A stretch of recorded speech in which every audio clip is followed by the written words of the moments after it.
বাগানবিলাস গাছের প্রথম ফুল হবার পরে কি কি করা উচিত, কোন কোন কাজগুলো করলে গাছের স্ট্রেস কমবে, গাছ সঠিকভাবে আবারও ফুল ফোটাতে সক্ষম হবে দ্বিতীয়বারের জন্য, সেই সমস্ত তথ্যই আজকে আমি সুন্দরভাবে এক এক করে আপনাদেরকে জানাবো। তাই জন্য ভিডিওটি আপনারা কিন্তু মন দিয়ে দেখবেন। আজকের ভিডিওটি বেশ ইন্টারেস্টিং হতে চলেছে। নমস্কার বন্ধুরা, ছাদ বাগানে আপনাকে স্বাগত। সিজনের প্রথম ফুল ফুটে গিয়েছে, দেখেছেন অলরেডি অসংখ্য ফুল ফুটেছিল এই গাছগুলোতে।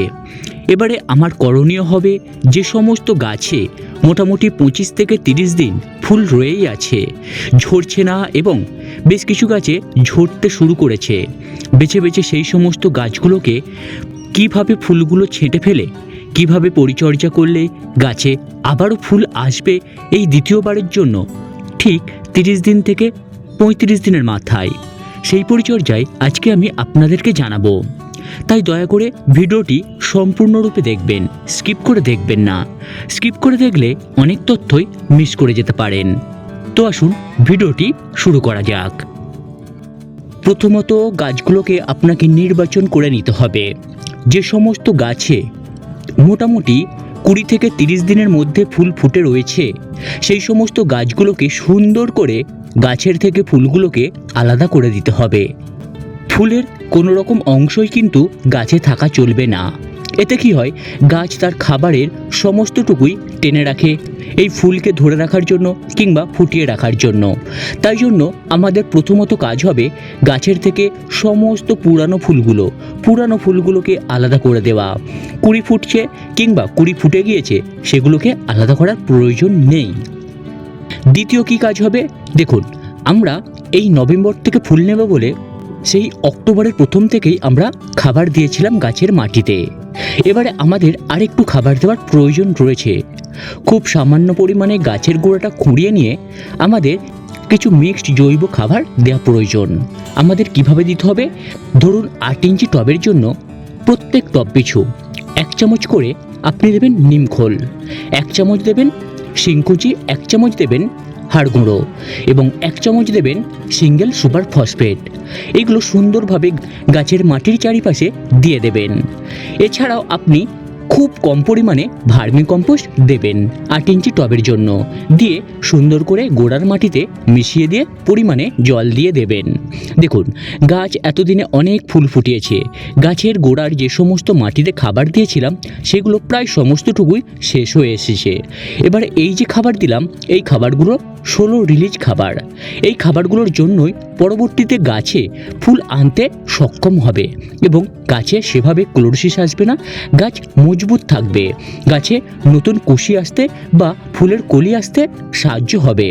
তাই জন্য এই খাবারটা কিন্তু দেয়া খুবই প্রয়োজন। এ তো গেল গাছের গোড়ার খাবার এবং গাছ থেকে ফুলগুলোকে আলাদা করে দেওয়ার ব্যাপার। এবারে আপনারা গাছের পাতায় কি কি স্প্রে করবেন, দেখুন এটা কিন্তু খুবই একটি গুরুত্বপূর্ণ প্রশ্ন। এই প্রশ্নটা অনেকেই করে থাকেন এবং অনেকেই দ্বিধাগ্রস্ত হয়ে থাকেন। এটা কিন্তু মন দিয়ে ভালো করে শুনে রাখুন। গাছের থেকে ফুলগুলোকে আলাদা করে দেওয়ার পর আমাদের কি করতে হবে, সুন্দরভাবে 1 লিটার জল নিয়ে 1 চামচের মতো 10-26-26 NPK নিয়ে গুলে গাছগুলোকে সুন্দরভাবে স্নান করিয়ে দেবা। কি হবে এতে, এই 10-26-26 দিলে গাছ পুনরায় শক্তি বৃদ্ধি করতে পারবে। ফুল কুঁড়ি আনার জন্য যে শক্তি ব্যয় হয়েছে সেটা খুব তাড়াতাড়ি গাছে আবারও স্টোর হয়ে যাবে। গাছে সুন্দরভাবে নতুন নতুন পাতা বেরিয়ে আসবে ফুলের কুঁড়ি সমেত। তাহলে কিন্তু এই 10-26-26 দেওয়াটা খুবই গুরুত্বপূর্ণ গাছের জন্য।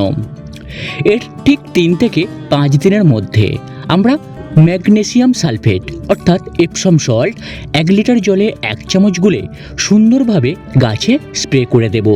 এতে কি হবে, গাছের যে ট্রেস পেয়েছিল, গাছ যে ক্লান্ত হয়ে আছে, এটা থেকে গাছ রিলিফ পাবে, গাছ সুস্থ স্বাভাবিক জীবনে পুনরায় ফিরতে পারবে খুবই দ্রুত সময়ের মধ্যে। এই এপসম সল্ট দেবার ঠিক 4 থেকে 5 দিন পরে আপনারা একটি কমপ্লিট মাইক্রো নিউট্রিয়েন্ট 1 লিটার জলে 1 চামচের মতো গুলে সুন্দর করে বিকেলের দিকে কিংবা সূর্য ওঠার আগে সকালের দিকে গাছে স্প্রে করে দেবেন, যাতে গাছে সূর্য লাগার সাথে সাথেই সমস্ত মাইক্রোনিউট্রিয়েন্ট গাছে শোষণ করতে পারে। তাহলে বুঝলেন ব্যাপারটা? আমি আবার একবার রিপিট করছি, সুন্দর করে খাতায় নোট করে নিন। গাছ থেকে ফুল আলাদা করে দেওয়ার পর 10-26-26 1 লিটার জলে 1 চামচ গুলে সুন্দরভাবে গাছে স্প্রে করে দেবেন। তার ঠিক 3 থেকে 5 দিন পর আপনারা এপসম সল্ট গুলে গাছে স্প্রে করবেন 1 লিটার জলে 1 চামচ। তারপরে 4 থেকে 5 দিন পরে আপনারা একটি কমপ্লিট মাইক্রোনিউট্রিয়েন্ট গাছে স্প্রে করবেন। এতে গাছ একদম সুন্দরভাবে আবার নিজের গ্রোথে চলে আসবে। যে ট্রেস পেয়েছিল, এতদিন যে ভুল ধরে রেখেছিল, সেই ক্লান্ত ভুলে গিয়ে আবারও ঠিক 30 থেকে 35 দিনের মাথায় গাছে পুনরায় ঠিক প্রথমবারের মতোই ঝাঁকে ঝাঁকে ফুল ফোটাতে সক্ষম হবে। এই কাজগুলো করার পরে ঠিক 20 থেকে 25 দিনের মাথায় আরেকটি কাজ করে দেবেন, যাতে প্রথমবারের মতোই ফুল ফোটাতে পারে গাছ। আপনারা এনপিকে 0-52-34 এই সারটি সুন্দর করে 1 লিটার জলে 1 চামচের মতো গুলে প্রত্যেকটি গাছে স্প্রে করে দেবেন। এতে কি হয়? এতে গাছে গুটি আসতে সাহায্য হয়, গুটি ঝরবে না, ফুলের যে কালার সেটাও সঠিকভাবে আসবে এবং ঝাঁকে ঝাঁকে ফুল হবে।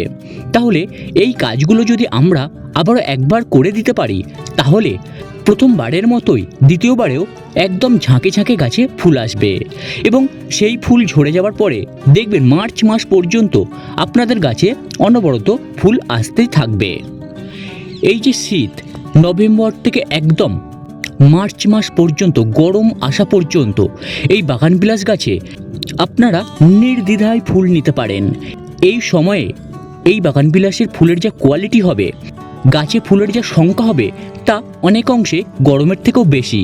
আর গরমকালে যদি আমরা বারবার গাছে ফুল নেই, তাহলে কিন্তু গাছের যে স্বাভাবিক বাড়বৃদ্ধি কিংবা গাছের যে গ্রোথ কিংবা গাছকে যে ঝাঁকালো করার প্রবণতা, সেগুলো কিন্তু গাছ কমিয়ে দিতে থাকে। তাই জন্য আমরা গরমকালে বেশি ফুল নেব না। এই শীতের সিজনটা আমরা অঝোরে ঝাঁকে ঝাঁকে সুন্দর সুন্দর ফুল নেব এই বাগানবিলাস গাছের থেকে। তাহলে কিন্তু সেভাবেই পরিচর্যা করতে হবে আমাদেরকে, সেভাবেই গাছকে মেনটেন করতে হবে। না হলে গাছে ক্লোরোসিস হবে, গাছের শরীর খারাপ হবে, গাছ দেখবেন অনেকের মারাও যাচ্ছে এই সব কারণের জন্যই। তাহলে ধীরে ধীরে সুন্দর করে এই সব কাজগুলো এবার করতে আরম্ভ করুন, বেশি দেরি করবেন না। যেহেতু আমরা এই শীত থাকাকালীন আবারও ফুল নেব, তাই জন্য আপনারা আপনাদের পরিচর্যা আমার এই ভিডিওটি দেখে করে নিতেই পারেন আপনাদের ছাদ বাগানে। তাহলে আর বেশি কথা না বলে আজকের এই ভিডিওটি আমি এখানেই শেষ করলাম। ভিডিওটি যদি আপনাদের একটু হলেও ভালো লেগে থাকে, যদি মনে হয়ে থাকে এই ভিডিওটি আপনার কাছে ইনফরমেটিভ, তাহলে অবশ্যই করে এই ভিডিওটিতে একটি লাইক, কমেন্ট এবং ছাদ বাগানি বন্ধুদের সাথে শেয়ার করে দেবেন। আর হ্যাঁ, ভিডিওটি দেখতে দেখতেই কমেন্ট বক্সের পাশেই দেখবেন হাইপ আছে, অবশ্যই এই হাইপটি করে দেবেন। তাহলে কি হবে, আমার এই ভিডিওটি প্রত্যেকটি ছাদ বাগানি বন্ধুর কাছে অটোমেটিক্যালি চলে যাবে। তাহলে তারাও আমার এই ভিডিওটি দেখে তাদের ছাদ বাগানে পরিচর্যা অনায়াসেই করে নিতে পারবে। আর হ্যাঁ, শেষমেশ একটি কথাই বলি আপনাদেরকে, যদি আপনারা ছাদ বাগান ইউটিউব চ্যানেলের নতুন দর্শক হয়ে থাকেন, তাহলে অবশ্যই করে ছাদ বাগান ইউটিউব চ্যানেলটিকে সাবস্ক্রাইব করে আমার পাশে থাকবেন। নমস্কার।